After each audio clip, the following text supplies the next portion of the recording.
Saat fajar menyingsing di hari purnama di bulan Wesaka, Bodhisatta Siddhartha membersihkan badannya dan pergi menuju ke pohon banyan. Berhenti dan duduk di bawah pohon itu, menghadap timur sambil menunggu waktu untuk mengumpulkan dana makanan. Pohon banyan itu bersinar terang dengan cahaya yang memancar dari tubuh Bodhisatta Siddhartha. Di kota Sena yang terletak di tepi hutan Uruwela, Sujata, putri seorang kaya bernama Senani, saat usianya menginjak dewasa, pergi bertekad di bawah pohon banyan. Jika harapannya terkabul, dia akan mempersembahkan nasi susu Gana setiap tahunnya. 20 tahun berselang, sejak harapannya untuk kelahiran putra pertamanya terkabul, sesuai janjinya, setiap tahun Sujata mempersembahkan nasi susu Gana di malam purnama di bulan Wesaka. Sujata membiarkan 1000 ekor sapi perah merumput di hutan. Susu yang diperoleh dari 1000 ekor sapi perah itu diberikan sebagai makanan bagi 500 ekor sapi perah lainnya. Susu yang berasal dari 500 ekor sapi perah itu diberikan sebagai makanan bagi 250 ekor sapi perah lainnya. Demikian seterusnya diberikan untuk 125 ekor sapi perah, untuk 64 ekor sapi perah, untuk 32 ekor sapi perah, untuk 16 ekor sapi perah, dan terakhir untuk 8 ekor sapi perah. Hari itu, Sujata bangun saat fajar di hari purnama di bulan Wesaka, memerah 8 ekor sapi perah itu. Anak-anak sapi yang tidak terikat tidak berani mendekati sapi-sapi induknya. Ketika mangkok susu ditempatkan tepat di bawah ambing sapi, susu mengalir deras terus-menerus meskipun tidak diperah. Sujata menyaksikan peristiwa ajaib ini, mengulurkan tangannya, menuangkan susu yang mengalir terus-menerus tersebut ke dalam kendi yang baru, menyalakan api dengan tangan lainnya, dan mulai memasak nasi susu Gana. Saat nasi susu Gana dimasak, gelembung-gelembung besar bermunculan, berputar searah jarum jam. Namun tiada setetes pun tumpah. Tiada asap yang naik ke atas tungku. 4 raja dewa penjaga dunia datang dan berdiri menjaga tungku. Brahma Agung menutupi kendi masak dengan payung kebesaran. Dewa Saka mengatur kayu bakar agar api menyala dengan merata. Dan dengan kekuatan batinnya, para dewa mengumpulkan bahan-bahan makanan bergizi tinggi yang biasa dimakan oleh para dewa, serta menuangkannya ke dalam kendi masak itu.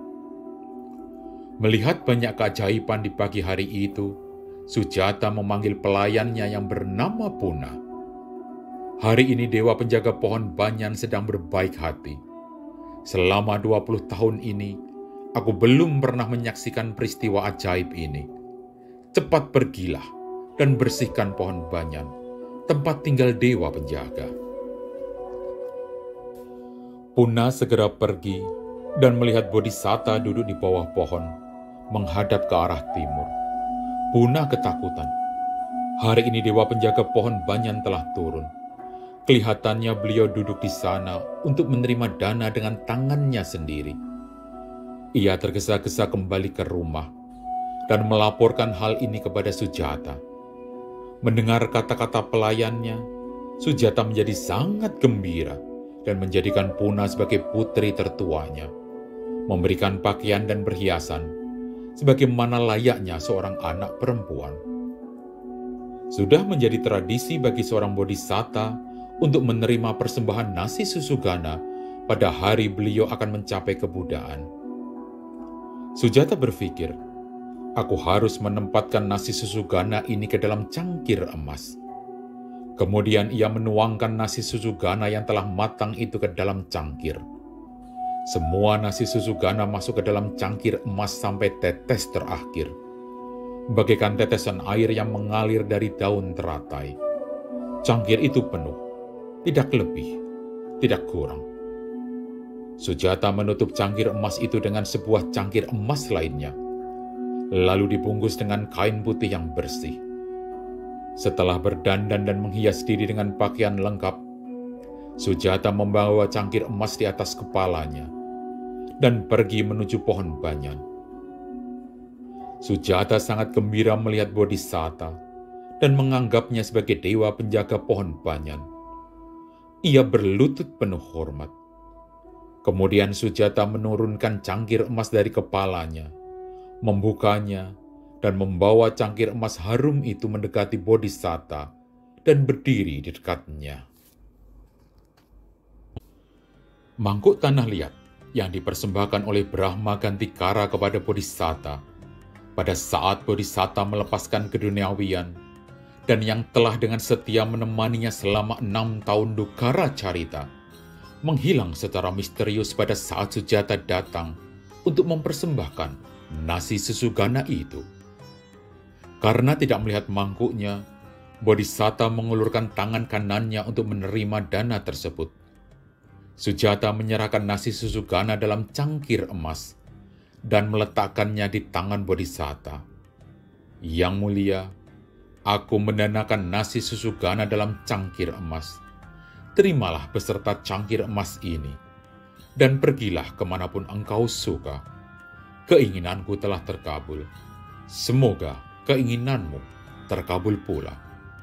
Setelah itu, Sujata pergi tanpa sedikit pun memikirkan cangkir emas yang sangat berharga itu, seolah-olah hanya sehelai daun kering. Bodhisatta bangkit dari duduknya.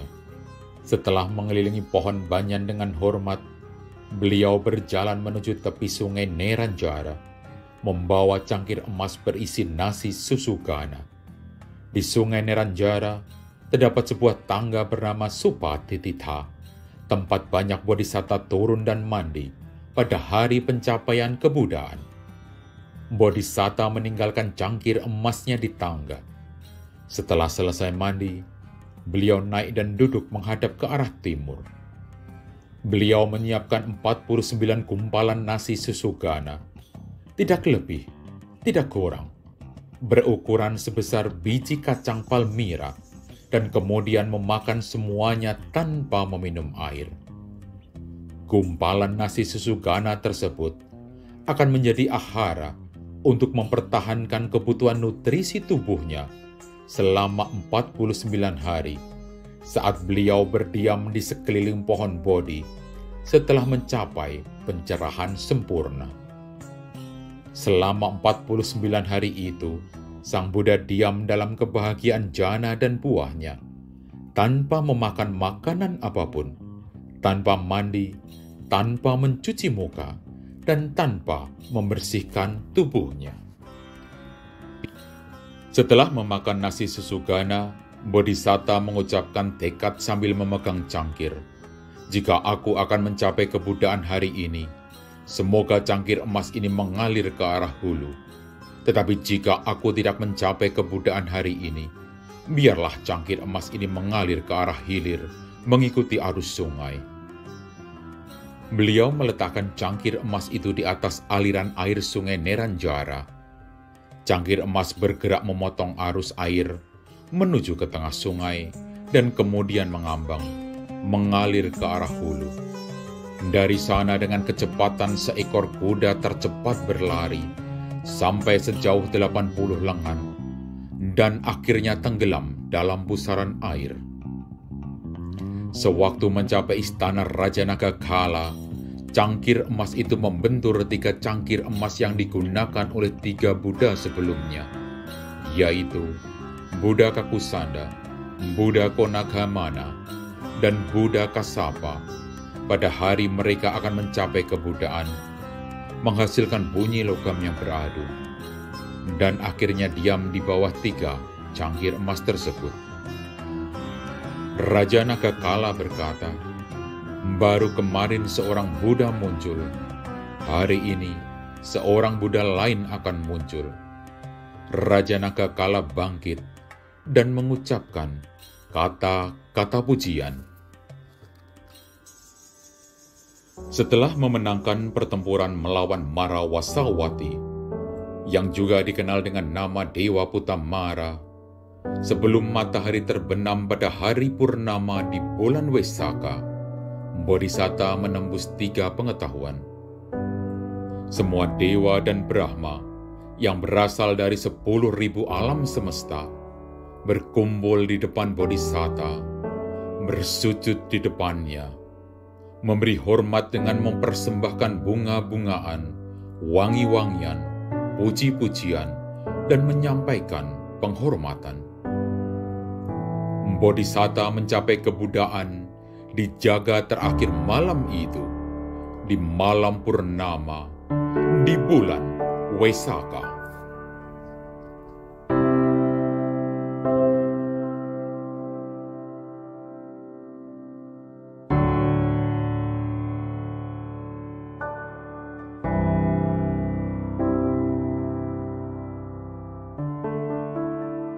Nasi madu payasa. Umat dimohon bersikap anjali.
Bhagavato arahato samma sambuddhassa.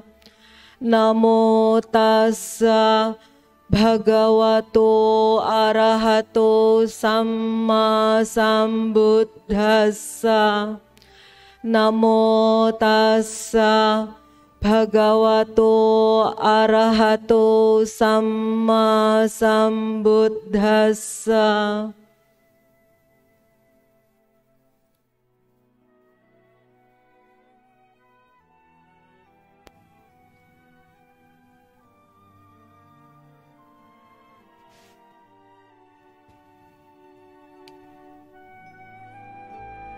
Persembahan nasi madu payasa.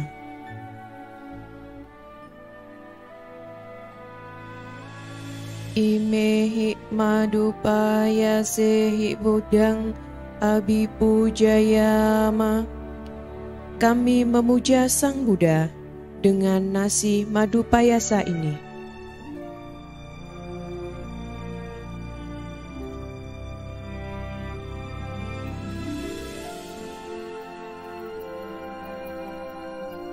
Persembahan air minum. Imina panodakena budang abipujayama. Kami memuja Sang Buddha dengan air minum ini.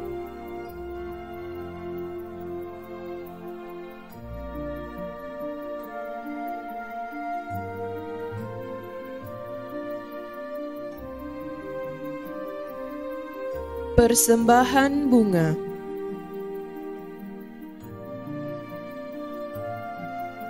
Imehi malagandehi budang abipujayama. Kami memuja Sang Buddha dengan bunga dan wewangian ini.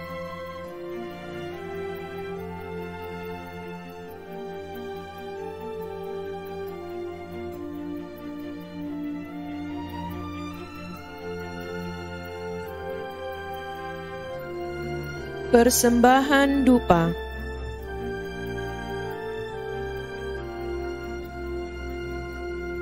Imehi dupehi budang abipujayama. Kami memuja Sang Buddha dengan dupa ini.